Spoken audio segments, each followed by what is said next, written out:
Every day, late at night, not okay. All I want, and I pray, all I need are some पार्कखौ नायनोसै नैबेनो दा हाबनो नागिरदों ओमफ्राय नैबावहाय ticket लानांगौ जों दा फैबाय इक' पार्क ओमफ्राय इक' पार्कखौ एसे देखायनोसै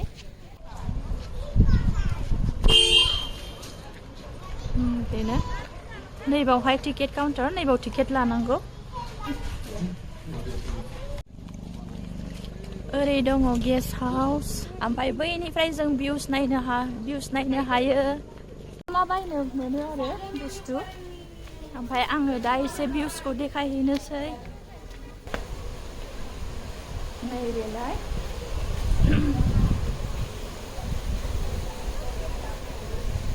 दा बेनो जादों इक' पार्क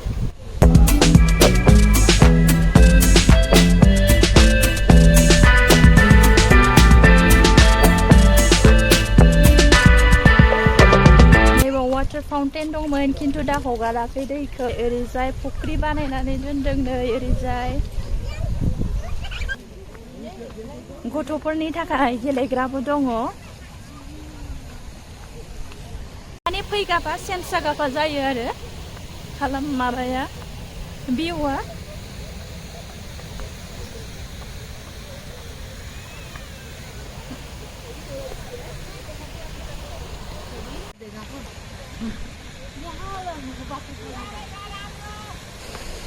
आङो दा थाबायगासिनो हारसिंनो ओमफ्राय बिदिनो पार्कखौ आङो एसे एसे देखायनोसै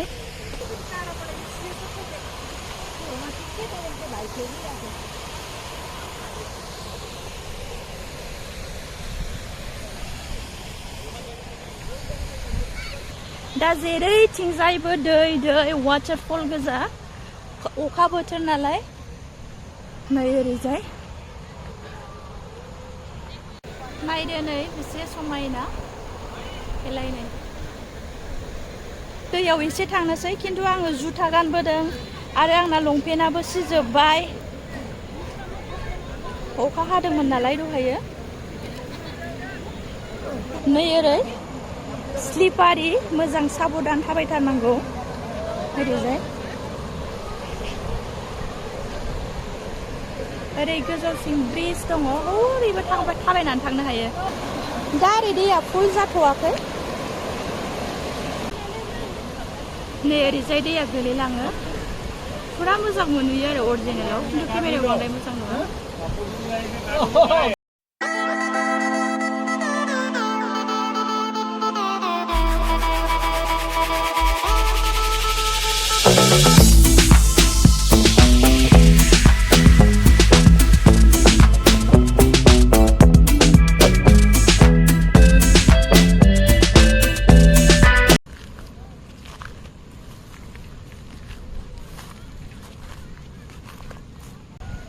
नैबेयो मा बिफांथाय माने एप्पल बिफां बायदिबो नुयो खिन्थु नङा दां नासपतिसो खोमा आं ओरै गोजौनिफ्राय देखायहरनोसै मा दङ बिसिम बे गाहायावथ' वाटारफल्स थांनायखौनो नुहुरदो जानो हागौ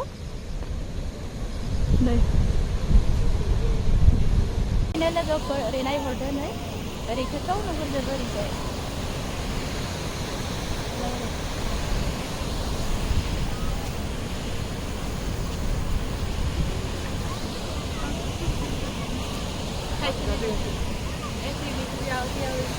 लोगोफोर आं हागौमानि फिसा फिसा क्लिप्स देखायबाय ओमफ्राय बेखौनो नायदो आंथ' मोजां एक्सपार्टबो नङा दासिमबो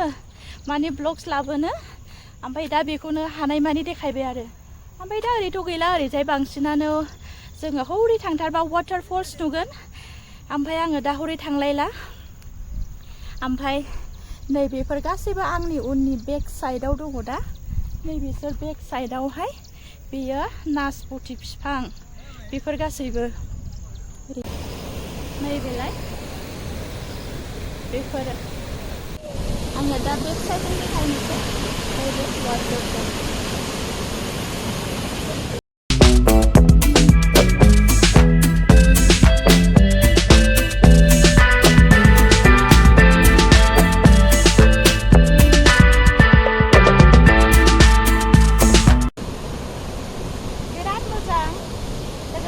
नायनानै गोजोनबाय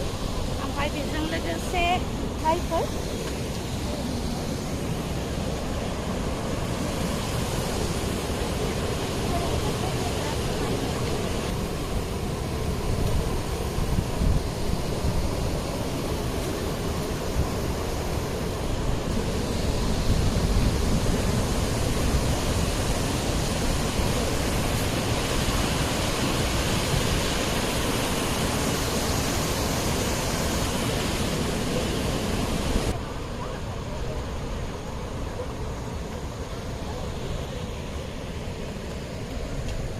साथाया बिराद जरुरी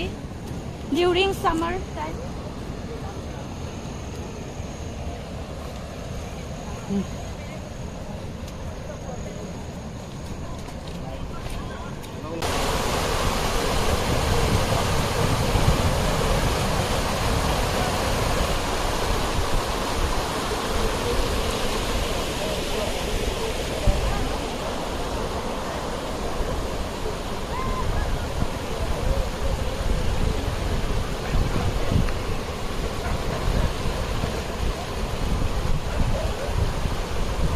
लोगोफोर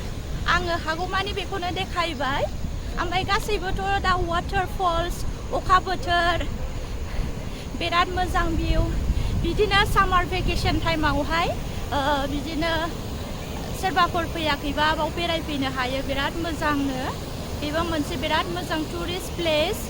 आरो गथ'फोरखौहाय भेकेशन टाइमाव लाबोनानै देखायफैनो हायो आरो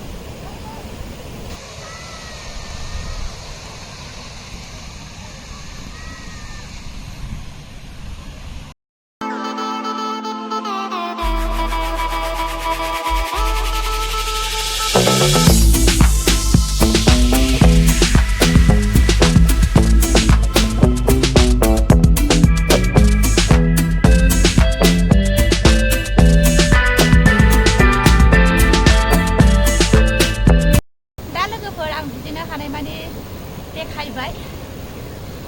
दा दिनैनि भिडिअ आंना बेनोसै so bye everyone